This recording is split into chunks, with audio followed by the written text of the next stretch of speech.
The man with many names told all of his Twitter followers earlier this summer that after 19 long NBA seasons, he was giving up basketball. Shaquille O'Neal was unstoppable in the NBA, and only one thing could slow him down: old age. Shaquille O'Neal was by far the best and most exciting NBA player between Michael Jordan's second retirement in 1998 and the rise of young stars like Kobe Bryant and LeBron James. For a three-point play.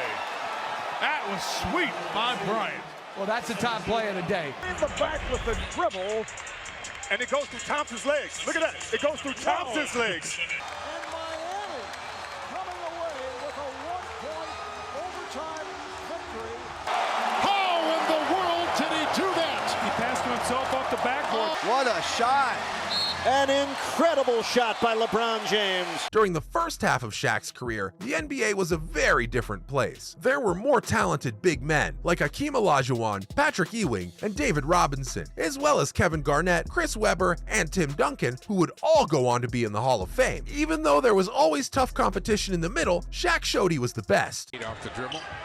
Inside Shaq had a good spot, goes up and under, has a chance for three. Called the old lift move by the big pop. Near the end of his career, the league started to focus more on guards. This made him one of the top 10 big men, so he could still play. When people talk about Shaq's legacy, the biggest question is which part of his career people will remember most. And there's also the question of which of his 6 teams should retire his jersey. Shaquille O'Neal should be remembered as the Shaq who played from 1992 to 2007 when deciding where he belongs in NBA history. Shaq had a big effect on each of his first 3 teams. There's no question about that. In the 4 years that Shaq played for the Orlando Magic, he was known all over the league from the start. Because of him, the league made the basketball hoops out of better material. If you remember, many of his best moments with the Orlando Magic were when backboards broke, glass shattered, or basket stanchions fell. O'Neal puts it on the floor and stops, and he brought it down!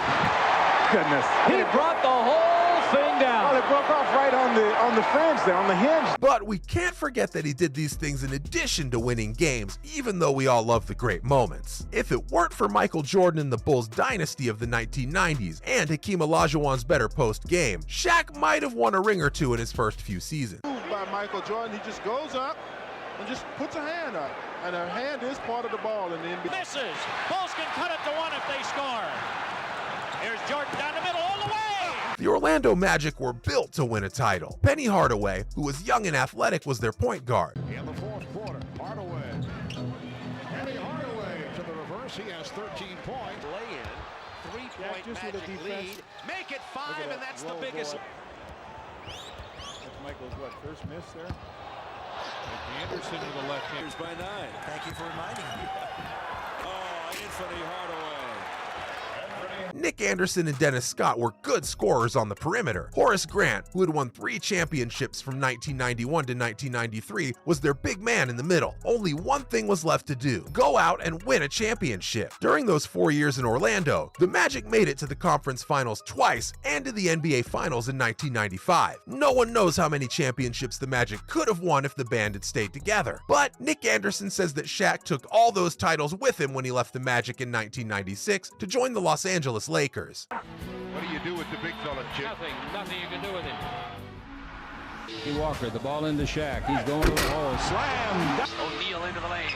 Slammer. Oh, baby. Save the women. I think Shaq will be most remembered for his time with the Lakers. He won the league MVP award for 2000 in Los Angeles. 2000 NBA MVP, Shaquille O'Neal.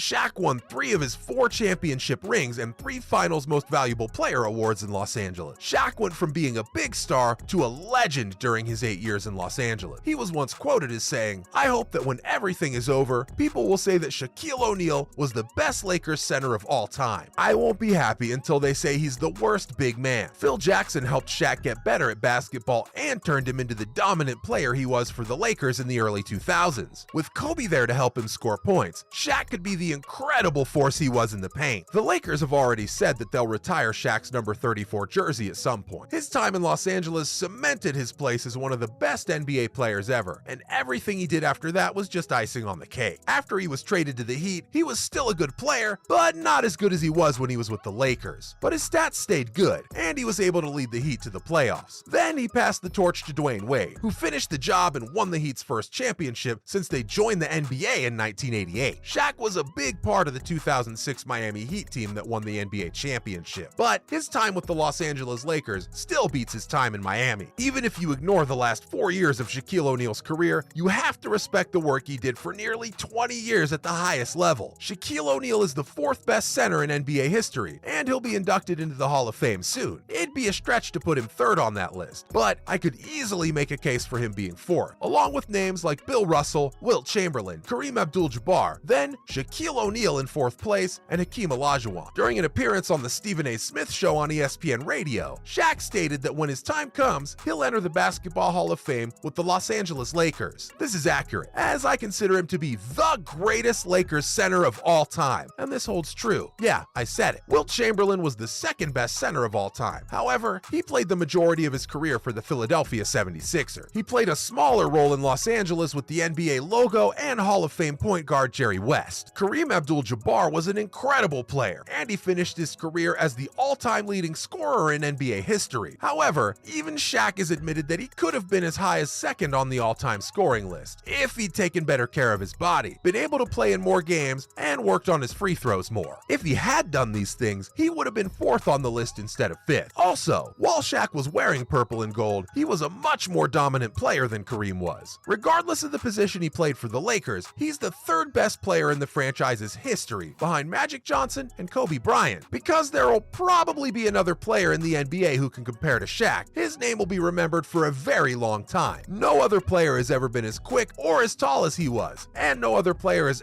ever been as good on both sides of the ball as he was. No other player has ever been able to do what he did. Dwight Howard is the one who comes the closest, but there's an old proverb that says being close only matters when it comes to horseshoes and hand grenades. Shaquille O'Neal finishes his career with a number of accolades and awards, including MVP 2000, Rookie of the Year 1993, 3-time Finals MVP 2000 to 2002, 14 All-NBA team selections, 8 first team, 2 second team, and 4 third team, 3 All-Defensive second team selections 2000, 2001, and 2003, and 3 All-Star MVPs. Shaquille O'Neal also won 3 All-Star games during his career. Shaquille O'Neal was a one-of-a-kind athlete who provided us with just as much entertainment and joy off the court as he did on it. He was as charming as he was entertaining on the court. All in all, this is just someone's opinion. Do you believe Shaq was the most dominant player of all time? Comment below.